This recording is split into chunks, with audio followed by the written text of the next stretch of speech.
하나님 말씀은 요한복음 14장 27절 한 절만 우리 한 목소리로 합독하겠습니다. 요한복음 14장 27절 다 같이 한 목소리로 합독합니다. 시작. 평안을 너희에게 끼치노니 곧 나의 평안을 너희에게 주노라. 내가 너희에게 주는 것은 세상이 주는 것과 같지 아니하니라. 너희는 마음에 근심하지도 말고 두려워하지도 말라. 아멘. 따라합시다. 오직 예수님만이 진정한 평안입니다. 할렐루야. 매스컴을 보게 되면 막 부모와 자녀가 싸우고 살인이 일어나고 이기적인 상황, 모든 재앙, 환경, 여건 있어서 안 될 일들이 많이 지금 일어나고 있습니다. 수없이 많은 일들이 일어나고 좋은 일이 일어나면 좋은데 안 좋은 일로 상상할 수 없는, 생각할 수 없는 그런 어려운 어처구니 없는 일들이 지금 일어나고 있고, 발표된 것만 그렇지만 발표되지 않는 비일비재의 범죄의 상황 속에서 우리는 살고 있습니다. 얼마나 두렵고 혼란이 오겠습니까? 저번 주의 말씀처럼 그 두려움을 이길 수 있는 것은 우리 예수 그리스도이신데, 오늘도 그 예수 그리스도가 저와 여러분에게 성령의 충만한 인도하심으로 기름 부어주시고 함께 하실 줄 믿습니다. 오늘날 많은 사람들이 성공했다 할지라도 내일에 대한 불안감 때문에 평안이 없습니다. 조금만 아파도 죽을 것만 같고, 또 어떤 일이 조금만 꼬여도 망할 것 같고, 아이고 힘들다, 아이고 죽겠다, 나는 왜 이러지? 라고 이렇게 마음의 평안이 빼앗겨지는 그런 삶 속에서 우리가 살고 있습니다. 이렇듯 이 세상에 어디를 가든 그 무엇을 얻는다 할지라도 마음의 진정한 평안을 얻을 수 없다는 것입니다. 그런데도 많은 사람들은 세상의 방법에 평안이 오는 것이 아닌데 자꾸 주님 아닌 예수 그리스도가 아닌 세상에서 그 방법을 찾으려고 합니다. 무지한 방법으로 평안을 찾아다니고 있습니다. 이는 사막에서 목이 마른 사람이 물을 구하기 위하여 신기루를 쫓아가다가 결국에는 쓰러지고 마는 것처럼 이 세상에서 평안을 찾아보려는 사람들의 모습이기도 합니다. 이처럼 세상은 사람들에게 진정한 평안을 줄 수 없다는 사실을 우리가 알아야 됩니다. 세상의 방법은 진정한 평안이 아니라는 거예요. 평안은 오직 하나님으로부터 시작되고 참된 평안은 하나님께서만 우리에게 줄 수 있다. 여러분 믿고 동의하십니까? 그러므로 하나님이 주실 때 진정한 평안임을 여러분 믿으시길 바랍니다. 오늘날 수많은 사람들이 어디서 왔고 어디로 가야 할지 길을 잃어버린 어린아이가처럼 그렇게 살고 있습니다. 아주 불확실한 생활을 매일매일 살고 있습니다. 그것이 맞는 것처럼, 그것이 합당한 것처럼 자기의 지식과 방법과 경험을 의지하면서 하루하루를 살고 있습니다. 이처럼 우리가 살다 보면 항상 좋은 일만 생기는 것이 아닙니다. 오르막이 있으면 내리막이 있듯이 경험하고 싶지 않는 일들이 종종 일어납니다. 좋은 일만 있으면 얼마나 좋겠습니까? 이는 위기를 당할 때가 있다는 말이죠. 고난이 올 때가 있다는 말이죠. 때로는 건강의 위기, 물질의 위기, 대인 관계로부터의 위기가 있습니다. 분명한 것은 누구에게나 위기는 예고 없이 찾아온다. 누구에게나 고난과 위기는 찾아온다는 것입니다. 언제 어느 순간에 불행과 위험과 재난이 우리를 엄습할지 모른다는 겁니다. 그러니 그 마음이, 우리들의 마음이 당연히 불안할 수밖에 없죠. 세상 사람들도 얼마나 불안하겠습니까? 그러니까 다른 술을 의지하고, 여러분 향락을 의지하고, 여러분 시리에 빠지고 좌절하고 넘어지고 그러지 않습니까? 그러나 하나님을 찾는 사람은 어떤 형편에 처해서 있어도 늘 마음이 평안하다는 거예요. 늘 마음이 평안하다. 오늘 또 내 영혼 내 영혼 평안해 413장을 우리가 찬송했습니다. 그 찬송이 생기게 된 이유가 있어요. 그 찬송을 작사한 사람은 어떤 유명한 변호사인데 자녀가 4명이었는데 그 자녀가 휴가를 가다가 자기는 좀 목사님을 도와서 일을 좀 감당하고 나중에 간다 하면서 아내와 아이 4명을 이제 배를 타고 이제 휴가를 보내게 됩니다. 근데 그 배와 백길이 충돌해가지고 276명이 다 죽어버립니다. 그때 이 변호사의 아내와 4명의 자녀가 한 번에 다 죽어버려요. 그러면서 혼자 남은 이 변호사는 목사님을 돕다가 이렇게 그 바다를 또 지나가며 이렇게 전도하며 선교하며 다니다가 그 바다만 보게 되면은 너무 불안하고 힘든 상황 속에서 그 바다만 지나갈 때마다, 바다만 볼 때마다, 배를 타고 갈 때마다 자식 생각, 아내 생각이 들어 너무 두려움이 엄습해 올 때에 하나님 앞에 절규하며 간절히 기도했대요. 근데 하나님께서 그 절규의 기도를 들으셨는지 그의 마음속에 평안을 주셔가지고 내 영혼, 내 영에 평안해. 내 인생의 모든 상황이 어려움의 상황이지만 하나님은 내 영혼을 평안하게 하시는 축복의 하나님이시다라는 것을 발견하고 찬송 413장을 이게 작곡과 함께 해가지고 만들어졌다고 합니다. 어쨌든 그 어려움과 시리의 상황 속에서도 하나님 앞에 기도하고 하나님을 찾게 되면 하나님의 위로 가시고 해결해 주시고 방법을 주신다. 저와 여러분도 위기와 고난 속에 시리의 좌절에 빠지지 마시고 하나님 한 분만을 바라보며 하나님을 찾으시길 주님의 이름으로 축원합니다. 이처럼 평안이 참으로 중요합니다. 저와 여러분 마음속에 평안이 있어야 돼요. 평안과 기쁨이 있어야지 건강하게 되고 풀리고 열리고 뚫린다는 것입니다. 이러한 참 평안은 저와 여러분의 마음속과 가정과 교회와 나라의 임하에 있어야 됩니다. 직장 속에서 사업장에서도 평안이 있어야 합니다. 예수님을 사실 믿기 시작하면서 제일 먼저 생기는 현상과 변화가 있습니다. 그것은 마음의 평안을 말해요. 예수 믿고 마음의 평안이 오는 거예요. 다시 말해 예수님을 믿고 신앙생활을 시작하게 되면 제일 먼저 마음의 평안이 옵니다. 아, 나는 이제 구원받은 자야. 나는 당장 죽어도 천국 갈 수 있어. 내가 이 땅에 살면서도 하나님 기름진 복을 주시고 해결해 주실 거야. 치료해 주실 거야. 회복시켜 주실 거야. 근데 예수님을 믿으면서도 왜 자주 낭망하고 불안하고 마음에 평안이 없는 줄 아십니까? 그것은 각종 소유에 대한 집착 때문에 그래요. 하나님을 소유하고 나를 위해 죽으신 십자가의 고난의 예수를 소유하고 그분으로 만족하고 행복하게 예배하며 살면 되는데 그러지 못하고 자꾸 다른 것에 소유욕을 가지고 그 소유에 집착에 있어서 그런다는 것입니다. 사람은 집착할 때부터 이제 불행해지는 거예요. 집착하면 마음의 평안이 깨집니다. 또한 마음의 평안이 깨어지면 기쁨이 사라지게 되는 거예요.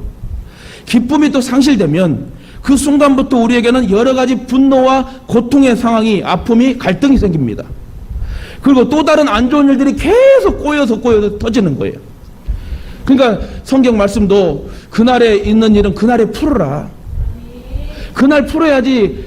풀지 않고 자게 되면 몸도 안 좋아지고 그 다음날 또 꼬이고 또 막히고 이런 상황이 터지기 때문에 하나님 말씀 안에서도 항상 그날에 있는 일들 그날에 다 풀고 그날의 일을 족하고 내일 일을 염려하지 말라고 주님은 말씀하십니다.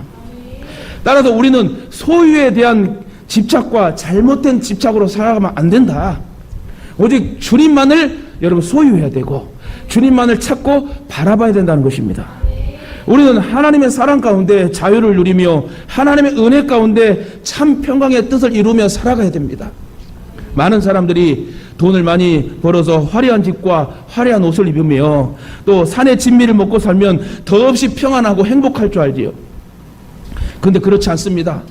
아무리 돈을 많이 벌어서 세계적인 재벌이 되어 수십만 평 대지에 여러분 화려한 그런 궁전 같은 집을 짓고 살아도 여러분 평안함이 영원치 못합니다. 일시적인 평안이겠죠. 또한 세계 최고의 최고의 미남과 미녀를 여러분 거느리면서 부인과 남편으로 두고 또 개인용 비행기를 타고 다니면서 호화스러운 생활을 한다 해서 그게 평안이 진정 있는 것이 아니라는 것입니다. 제가 TV를 잠깐 하여튼 뭐 이렇게 그런 조사를 하는 그 TV 프로그램에 하나를 봤는데 부부가 싸움을 했대요. 싸움을 했는데 그 남편이 좀 약간 의처증이 있는 것 같아요. 그래가지고 싸우고 나서 이제 좀 안 좋은 위기의 상황인데 자기는 직장에 출근했는데 남편은 직장에 출근했는데 친구의 소식이 들어보니 아내가 어디 주에 미국입니다. 미국 얘기입니다. 어디 주에 어디 별장에서 친구들과 파티를 하고 있다는 거예요. 그러니까 이 남편은 싸우지 않았으면 모르는데 싸우고 또 의처증이 있는 그런 상황이라서 아내가 또 다른 남자를 만나서 이렇게 또 이렇게 하지 않을까 이런 생각이 들어가지고 갑자기 경비행기를 빌려가지고 빌린 것도 아니에요. 경비행기를 훔쳤다고 그랬어요. 경비행기를 훔쳐가지고 거기에 가가지고 그대로 자폭을 합니다. 자기도 죽고 거기 있는 사람이 다 이제 불상사가 일어난 거죠. 이 세상이 그렇다는 거예요. 불안불안하게 되면 불안한 일이 일어나고 두려움의 사건이 터지게 됩니다. 다시 말해 그렇게 화려하게 살고 돈이 전부라 생각하며 사는 사람들 진정한 평안이 아니라는 거예요. 제가 아는 분 어떤 분은요 돈이 많이 있는 분이 계십니다. 근데 일부러 외제차를 안 탄대요. 그 사모님을 일부러 외제차를 안 사준대요. 그래서 국산차를 어느 정도 준대형급으로 사준다고 그래요. 우리가 볼 때 제가 물어봤어요. 아니 이 정도 위치면 아주 좋은 차를 뭐 2, 3억짜리를 탈 수 있는데 왜 이렇게 검소하십니까? 했더만 검소한 게 아니라 여자분들이 좋은 그 차를 타고 다니고 외제차를 타고 다니면 표적이 돼가지고 이렇게 어려움이 온다 해서 일부러 사모님 차를 준대형 차로 우리나라 국산차로 이게 타고 다닌다. 불안합니다. 그리고 여러분 예전에 이런 일들 많았습니다. 금가락지 막 큰 거 막 이렇게 귀걸이 금 목걸이 막 이렇게 달고 다니는 여자분들 있죠. 주렁주렁. 그러면 여러분 표적이 돼요. 그래서 강도들이 낚아채고 소매치기 하고 얼마나 많이 썼습니까? 그래도 우리나라는 많이 좋아져서 치안이 잘 돼 있고 살기 좋은 나라입니다. 오늘 기도하신 것처럼 살기 좋은 나라예요. 저도 대한민국에 태어난 거 너무 감사합니다. 행복합니다. 우리는 감사하면서 나라를 위해 사실 기도해야 되고 어쨌든 이 돈이 해결해 주는 게 아니고 모든 소유, 다른 소유의 집착 때문에 영원한 평안이 아니라 진정한 평안이 아니라 오히려 불행과 두려움이 올 수밖에 없다. 어느 기자가 조사하여 발표한 기사에 이런 내용이 있었습니다. 1923년 시카고의 에지워터 비치 호텔에서 중요한 회의가 있었대요. 여기 참석한 사람들은 딱 9명, 그 시대의 최고의 재벌 9명이 회의를 했대요. 그들은 돈과 재물과 높은 명예를 가졌는데 최고로 행복한 사람들이라고 생각했습니다. 돈 많고 재벌이고 뭐 있을 거 다 있기 때문에 많은 사람들이 이 재벌들을 부러워했고 모든 기관에서도 이 재벌들을 인터뷰하려고 했습니다. 그런데 그들의 25년 후의 삶을 추적해 보았더니 결과는 아주 비참합니다. 9명 모두가 어떻게 역사가 일어났냐. 강철계의 재벌 추하부는 파산하여 죽었고 비료계의 재벌 인슐은 부정축제로 파산되었고 또 가스계의 재벌 홉스는 정신병 환자가 되었고 또 소매계의 재벌 고트는 파산하여 다른 나라로 출국하고 도망간 거고 정치계의 재벌 휠이라는 사람은 허무한 생애를 비관하고 있고 또 재벌 휘트니는 형무소에 복역하고 있고 은행계의 재벌 프레저와 또 리미모와 뭐 이런 이름들 뭐죠? 아이고 이름도 어렵겠죠. 항상 재벌 이름 크루기 등 이런 모든 사람들 다 자살해 죽었대요. 9명 모두가 다른 사람이 볼 때 부러움의 그런 위치에 있다고 생각했는데 이 9명 모두가 한결같이 안 좋게 죽음을 맞이하고 자살한 사람도 있더라. 이는 돈이나 명예가 그들에게 진정한 만족과 행복과 평안을 주지 못한다는 얘기죠. 그러므로 재물이 아무리 많아도 우리에게 진정한 평안과 행복을 가져다 주지 못한다는 것을 우리 알아야 됩니다. 그래서 여러분 돈 하지 말고 내가 믿음이 서 있으면 그때 하나님 돈 부어주십니다. 제가 어저께 잠깐 상담 중에 이런 얘기를 했습니다. 예전에 내가 전도사 때에 만약에 100억을 주셨다면 나는 목회 못할 거다. 나는 유럽 여행을 다니면서 내가 먹고 싶은 거 먹고 타고 싶은 자동차 다 타면서 나는 나를 위해 살았을 것이다. 근데 지금 하나님이 나에게 100억을 주신다면 교회를 위해 쓸 수밖에 없는 상황이 될 것이다. 왜요? 좋은 믿음의 사람들 만났고 공동체를 이루고 가며 좋은 하나님의 선한 사업을 할 수 있으니 얼마나 좋습니까? 그러나 우리와 저와 여러분이 깨어있지 못하고 준비되지 못하였을 때 철들지 못했을 때는 그러한 물질의 거액의 돈도 취하게 될 수 있다는 것입니다. 하나님은 준비된 자에게 훈련된 자에게 쏟아부어 주시는 거예요. 그래서 저와 여러분에게 지금 왜 하나님 나에게 물건이 이게 약합니까? 라고 여러분 속상해하지 마시고 그럴 때마다 하나님 나에게 은혜를 주시고 건강 주시고 물건을 주시면 하나님 나라 확장을 위해 쓰임받는 전도의 용사가 되겠습니다. 그렇게 여러분 믿음으로 기도하면 하나님이 준비되고 훈련된 자에게 여러분 심연막치가 은혜로 쏟아부어 주는 거예요. 그렇다면 여러분, 우리 영혼의 평안함과 평안은 어디에서 오겠습니까? 우리 영혼은 주님 안에 있을 때 여러분 누릴 수 있다는 거예요. 세상에 있는 그 어떤 것도 참된 평안을 주지 못합니다. 재산도 권력도 재능도 건강도 평안을 주지 못합니다. 이러한 것들은 우리 몸에 일시적인 평안을 줄지 몰라도 우리 영혼에게 평안을 영원히 줄 수 없다. 그래서인지 사람의 마음이 늘 허전합니다. 성공을 해도 계속해서 무언가를 막 추구하려고 하고, 1,000만 원 있는 사람보다 1억 있는 사람이 더 모으려고 하고, 결국 그러다가 잘못된 방법으로 허전함을 달래려고 하고, 이처럼 땅의 것으로는 영혼의 갈급함을 채울 수가 없는데 자꾸 이러한 헛된 무지한 방법을 찾으려고 노력하는 사람들이 많다. 그러므로 하나님은 우리에게 평안을 주시기 위해 위로부터 아래를 향해 우리에게 찾아오셨습니다. 그렇다면 예수님은 왜 우리를 찾아오셨습니까? 우리를 구원의 복을 주시려고. 맞습니다. 그러나 더 중요한 것은 우리에게 참된 평안을 주시기 위해서, 불안한 인간의 세상에서 영원토록 주님을 찬양하며 살 수 있는 천국의 시민권을 주시고 구원의 복을 주시기 위해서 예수님은 이 땅에 오셔서 우리를 위해 물가피를 쏟으시고 십자가에 죽으셨습니다. 이 땅에 사는 동안에 이 평안을 누리고 영원한 천국에서도 이 참된 평안을 누리도록 하기 위해서 신이신 예수님께서 직접 인간의 몸으로 입어오셔 우리를 위해 희생하셨다. 오직 하늘 위에서 내려오는 신령한 평화만이 여러분 참된 평안을 가져다 줍니다. 그러므로 우리가 평안을 누리기 위해서는 하나님을 믿고 바라봐야 되면, 나를 위해 구원하신 예수님만 바라봐야 돼요. 입버릇처럼 주여 주여 해야 돼요. 우리 권사님들 보시면은 일어날 때 아이고 주여 주여 이러잖아요. 또 발이 좀 잠깐 넘어지려고 할 때 아이고 주여. 계단 올라갈 때 아이고 주여 주여. 여러분 꼭 권사님들만 그래야 됩니까? 저는 좋은 생각이라 생각해요. 우리 권사님들이 주님과 함께 사는 생활이라 생각합니다.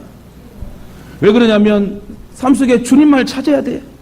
일어날 때도 주님 찾고, 식사할 때도 주님 찾고, 모든 일에 주여 주여, 아이고 주님 이렇게 주님과 함께하는 삶이 참 평안으로 이어진다는 것을 여러분 기억하시길 바랍니다.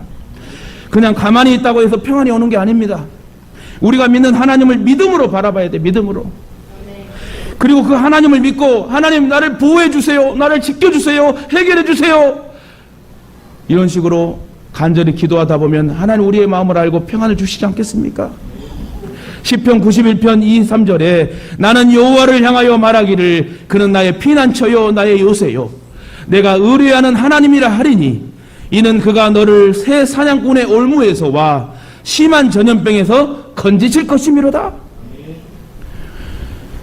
이 얼마나 놀라운 신앙의 고백입니까? 저와 여러분에게도 고난과 위기가 와도 여러분 좌절하고 싸우지 말고, 여러분 마귀에게 속지 말고, 하나님 어떠한 상황에도 하나님 지켜줄 줄 믿사오니, 하나님 어떠한 전염병에서 나를 건져주실 줄 믿사오니 내가 하나님만을 의지하고 바라보겠습니다. 그렇습니다. 이처럼 하나님은 나의 피난처요 요새라는 것을 바라보고 믿고 기도하고 입술로 고백해야 되는 것입니다. 요새라는 것은 난공불락의 성을 말하며 성, 아무리 공격해도 무너지지 않는 성을 요새라고 그래요. 그러므로 하나님만이 우리의 요새요, 우리의 피난처가 되심을 믿고 여러분 고백하며 사시길 바랍니다. 골로새서 3장 2절에 위의 것을 생각하고 땅의 것을 생각지 말라. 뭐라고요? 위의 것을 생각하고 땅에 있는 것들을 생각하지 말래요. 적어도 저와 여러분은 믿는 하나님의 자녀이고, 그래서 세상 사람들이 찾는 땅의 방법을 찾지 말고 위를 바라볼 수 있는 믿음의 존재가 되시길 주님의 이름으로 축원합니다. 왜 위의 것을 생각하고 땅의 것을 생각하지 말하냐면, 이는 참 평강의 모든 요소들이 위로부터 오기 때문에 그렇습니다. 다시 말해 세상에서 참되고 신령한 것은 모두 세상으로부터 주어지는 것이 아니고 위로부터 내려오는 것이다. 그래서 우리가 기도해야 된다, 하나님을 바라봐야 된다. 절대로 여러분 지식을 의지하지 마세요. 여러분의 경험과 노하우를 의지하지 마세요. 순간순간 모든 삶에 하나님만을 의지하고 그분을 의뢰하고 그분의 결정을 기다리세요. 우리의 생명과 모든 재반사도 모두 하늘에서 내려옵니다. 근데 여러분, 공짜로 공기를 마시고 있고 우리가 가정과 교회를 세우고 우리가 입고 먹고 마시고 움직이고 예배드릴 수 있다는 건 하나님의 은혜예요. 진짜 여러분 감사하면서 합시다. 이 대한민국에 자유롭게 예배할 수 있다는 것도 감사하고, 시편 121편에 보니 내가 산을 향하여 눈을 들리라. 나의 도움이 어디서 올꼬? 나의 도움이 천지를 지으신 여호와께서 로시다. 천지를 지으신 여호와께서 나를 도와주신다는 거예요. 그렇습니다. 인생의 원초적 근본적인 도움은 모두 어디서 온다? 저 위로부터 온다는 거예요. 다시 말해, 저와 여러분의 모든 도움과 상황은 어디서? 위로부터 온다는 거예요. 그래서 위의 것을 생각하고 땅의 것을 생각하지 말라고 성경은 말합니다. 이 말은 세상의 일을 다 제쳐두고 하늘만 쳐다보고 기도나 하고 살라는 이야기가 아닙니다. 즉, 이 말은 삶의 초점을, 저와 여러분의 삶의 초점, 인생의 초점을 위를 두라는 거지. 위를. 땅이 아니라 위를 바라보는 초점의 사람이 되자. 본문 오늘 요한복음 14장 27절에 평안을 너희에게 끼치노니 곧 나의 평안을 너희에게 주노라. 내가 너희에게 주는 것은 세상이 주는 것 같지 아니하니라. 여러분, 제가 한 번씩 이렇게 고백했지 않습니까? 금요 예배 때 이렇게 막 설교하고 막 통속으로 막 기도하고 하나님 막 은혜 주시면 막 눈물로 막 흘리고 막 뜨겁게 막 기도하다 보면은 내 몸도 막 치료되는 것 같은 마음이 있겠지만, 느낌이 있겠지만, 내 마음에 그런 평강이 너무 기쁨이 막 오는 거예요. 그래서 걱정의 요소가 다 사라지고 하나님 다 해결해 주실 줄 믿고 내가 괜한 걱정을 했네, 하나님 해결해 줄 줄 믿어, 그런 마음이 딱 생겨서 참 평안으로 오면은 진짜 어떻게 비교할 수 없는 여러분 환경이 된다는 것입니다. 그래서 우리의 인생은 하나님이 책임져 주시는 거예요. 요한복음 14장 6절에도 예수께서 가라사대 내가 곧 길이요 진리요 생명이니 나로 말미암지 않고는 아버지께로 올 자가 없느니라. 이처럼 예수님만이, 예수 그리스도만이 모든 문제 해결의 길이요 평안과 생명이 되십니다. 그러므로 근심과 불안 대신에 예수님만 믿고 나를 구원하신 주님만 믿고 따라가기만 하면 세상에서 맛보지 못한 영원한 평안과 기쁨을 얻을 수 있다. 여러분, 그 평안이 예배 드릴 때 오는 거예요. 기도 드릴 때 오는 거예요. 여러분, 말씀에 여러분 한번 꽂히잖아요. 하나님 터치해 주잖아요. 강도도 여러분 변하게 되고요, 살인자도 변하게 됩니다. 언제 어느 때 말씀으로 꽂히게 할지 몰라요. 그렇기 때문에 여러분 예배를 드리면서 사모하는 마음으로 기대하는 마음을 가지고 예배당에 와서 예배를 드려야 됩니다. 그럼 하나님 언제 우리의 마음을 터치해 주고, 우리가 생각할 때도 아이고 저 사람은 아직도 멀었어, 아직도 예수 믿으려면 멀었어, 이렇게 생각할 수 있지만 그건 우리 생각이고, 하나님이 그 영혼을 사랑하여 언제 어느 때 터치해 줄지 모르기 때문에 여러분이 그 상대방의 그 영혼을 여러분 불쌍히 여기고 기도하면 하나님이 때가 되어 그 영혼을 만져주신다. 그렇게 말씀으로 터치해 주시고 평안을 주시면 그가 구원의 복을 얻게 될 줄 믿습니다. 저는 이번에 좋은 소식을 들었어요. 같이 부모님과 이렇게 유튜브 예배를 드리면서 정말 7, 8년 동안 예수 믿고 막 기도하면서 온 가족이 구원받기 원하여 눈물을 흘리며 매일 기도했던 그 기도를 하나님 받으셔서 온 가족이 같이 예배를 드리며 얼마나 설레했겠어요. 기적이 일어난 거예요. 처음이 힘들지 하나님이 함께 하시면 놀라운 일이 일어나게 될 줄 믿습니다. 그래서 그 가족들이 같이 예배 드리고 아멘 아멘 하더래요. 그러면서 얼마나 감사합니까? 제가 너무나 하나님의 살아계심이 나는 너무 멋지더라고요. 이렇게 하나님은 그 사랑하는 갈급한 마음을 가지고 그 간절한 정성을 보시고 하나님 때가 되어 기름 부어 주시니까, 여러분 사랑하는 부모님과 사랑하는 자녀들이 아직도 예수 믿지 않는다면, 또 제대로 믿지 않는다면 여러분 더 기도하고 내가 구원받은 자답게 여러분 서브하고 행복한 평안의 모습으로 여러분 항상 대합시다. 그래서 우리 청년들도 그러고 온 성도들이요 항상 반짝반짝해야 돼. 어느 날은 아주 반짝반짝하는데 어느 날은 완전히 울상이 되어, 그러면 여러분 그리스도인이 아니에요. 세상 사람들은 그럴 수 있어요. 기분 좋고 돈 생기면 활짝 웃으며 술 마시고 뭐 이럴 수 있고, 또 돈이 뭐 없어지던가 통장 잔액이 없어지면 인상 쓰고 술 마시고 그럴 수 있지만 우리 믿는 사람들은 그게 아닙니다. 항상 빵긋빵긋, 항상 여러분 처음 만날 때마다 말을 걸 때마다 전화할 때도 여보세요 이리 하지 마세요. 여보세요 이렇게 좀 솔톤 이상으로 여보세요 하고 밝은 이렇게 믿음의 긍정적인 마인드로 여러분 뭐 말도 하고 행동도 하고 어느 상황과 어느 환경에도 모일 때마다 부모님을 뵈러 갈 때도 항상 기쁨의 모습으로 자녀를 대할 때도 부모가 항상 긍정의 마인드로 이렇게 여러분 화목의 도구로 쓰임받는다면 하나님께서 그 환경과 상황 속에 평안을 주시지 않겠어요? 저와 여러분이 평안의 도구가 돼야 돼요. 여러분이 진짜 은혜를 받고 나서 말씀의 사람이 되고 평안의 여러분 그런 메신저가 되게 되면 그 모든 상황과 환경은 평안으로 여러분 나타나게 되고 역사가 일어납니다. 중요한 거는 내 자신이 먼저 은혜를 받고 변화가 돼야 된다. 이처럼 예수님만이 모든 문제 해결의 길이요 평안과 생명이 되십니다. 그러므로 근심과 불안 대신에 예수님만 믿고 따라가기만 하면 세상에서 맛보지 못하는 영원한 평안과 기쁨을 얻게 된다. 그런데 많은 사람들이요 인생에서 불안한 이유는 길 아닌 곳으로 가기 때문에 그래요. 뭐라고요? 모든 사람들이 불안해하는 것은 길이 아닌 곳으로 간다. 예전에 여러분 이 율동공원에요 제가 운동을 하다 보니까 버스가 들어오는 길이 아니거든요. 그 길은 자동차만 들어갈 수 있는 그런 폭이에요. 근데 버스가 외지의 버스 기사였는지 모르는데 운동하다 보니까 버스가 뒤로 막 후진을 하더라고요. 와, 통과하지 못하는데 버스가 모르고 들어온 거예요. 그래도 진땀을 빼면서 그 버스가 200m 빼는데 40분이 걸렸어요. 후진하면서 빼는데 그 좁은 길을 버스길이 아닌데 잘못 들어와가고 빼는데 40분이나 걸리더라. 한 바퀴를 또 돌고 오면 그래도 안 뺐어요.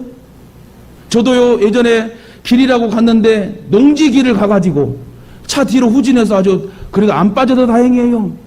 여러분 같은 건 빠질 수도 있어요. 근데 제가 운전을 잘하잖아. 또 자랑하네. 중요한 것은 다시 말해 길이 아닌 곳으로 가지 말자. 경기가 가는 길을 왜 차가 가냐고. 그죠? 그래서 여러분 고속도로에서도 오토바이나 자전거는 가면 안 됩니다. 다시 말해 우리의 신앙도 믿음도 믿음의 길로 가고 주님을 바라보고 여러분 나아가야 되는데 자꾸 믿음의 사람이 세상의 길로 가려고 하면은 하나님 어떻게 한다? 회초리를 들고 야 이놈아! 하고 다시 돌아오게 하신다. 그것도 감사한 거예요. 그래서 많은 사람들이 인생에서 불안해하는 이유는 길이 아닌 곳으로 가기 때문에 불안한 상황이 터지는 거예요. 하나님이 잘못이 없어요. 자기가 잘못한 거예요. 진리의 길을 가야죠. 시편 기자는 시편 91편 5절 6절에 이리 말합니다. 너는 밤에 찾아오는 공포와 낮에 날아드는 화살과 어두울 때 퍼지는 전염병과 밝을 때 닥쳐오는 재앙을 두려워하지 아니하리로다. 여기서 밤에 찾아오는 이 공포라는 말은 부지불식간에 당하는 사건을 말합니다. 밤중에 갑자기 흉한 소식이 들리면 얼마나 놀랍니까? 이는 마음의 준비가 안 돼 있는 상태에서 부지불식간에 당하는 그런 사건들, 시련들, 우리 힘으로는 도저히 막을 수 없는 일들이 날마다 일어납니다. 그러나 주님의 날개 아래 있으면 이런 일도 주님이 피하게 해주신다는 거예요. 아무리 사랑하는 사람도요, 그렇게 건강한 사람도요, 자고 나니까 죽어 있어요.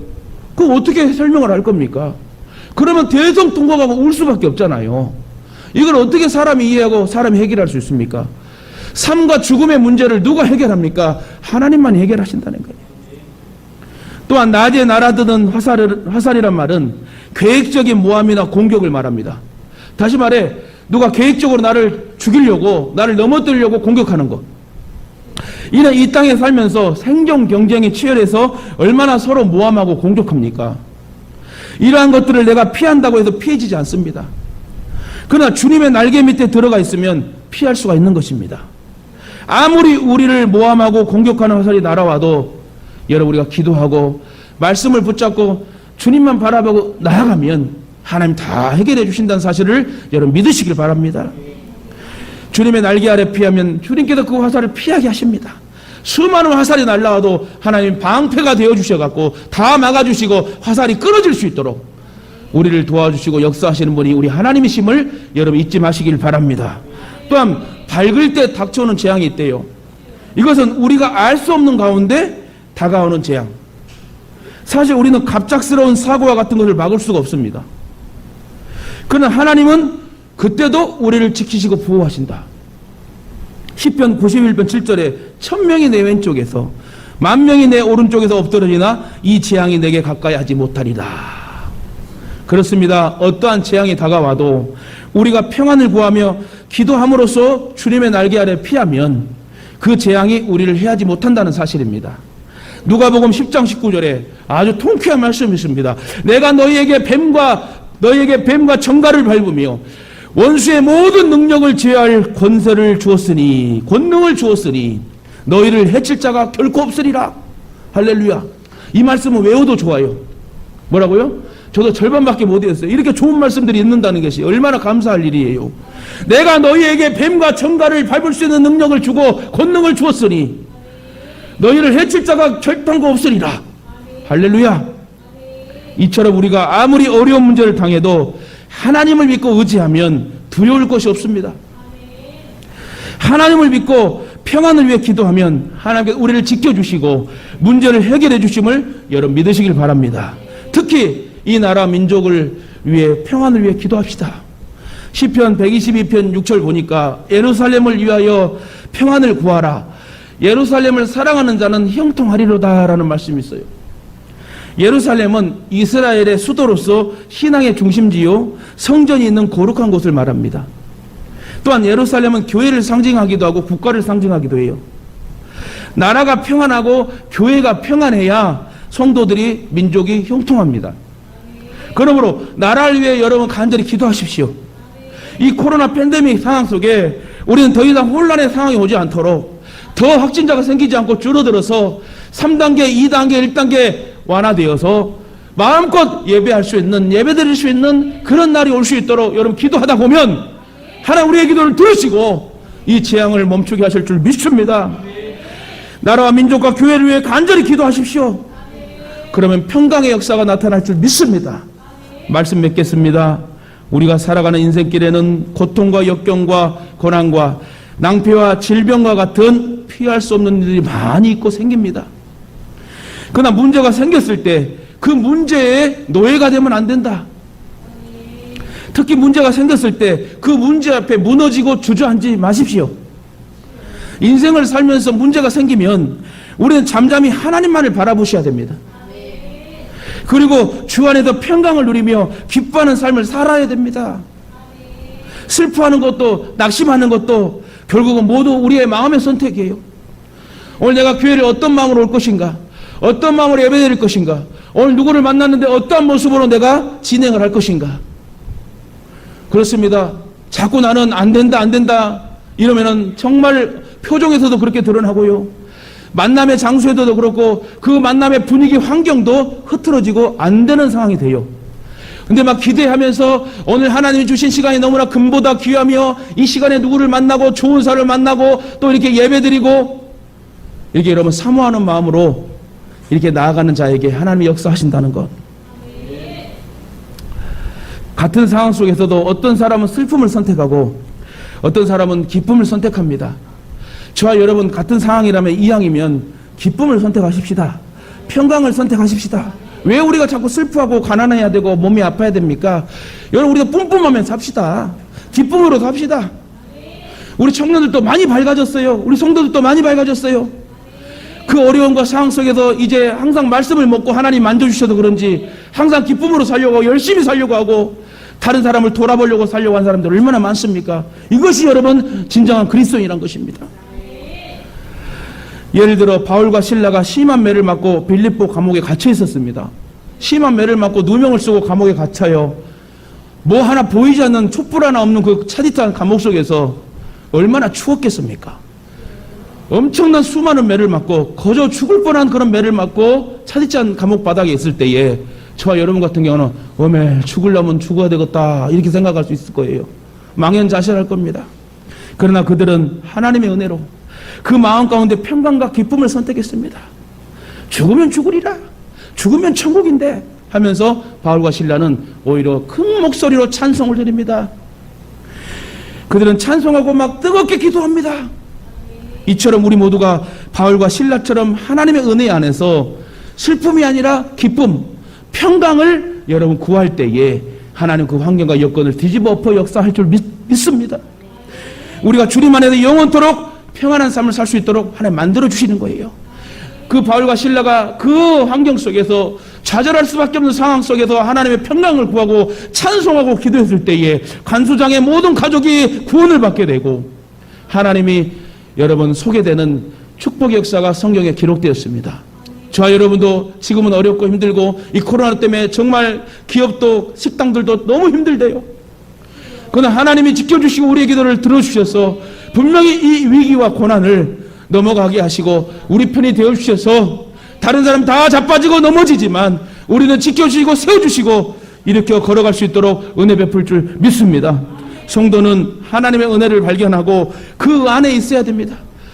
하나님의 은혜 속에서 우리는 살아야 된다는 거예요. 그 사도 바울은 입버릇처럼 나의 나된 것은 하나님의 은혜로다. 잘되고 못되고 하나님의 은혜예요. 하나님의 은혜 가운데 우리는 살고 있는 거예요.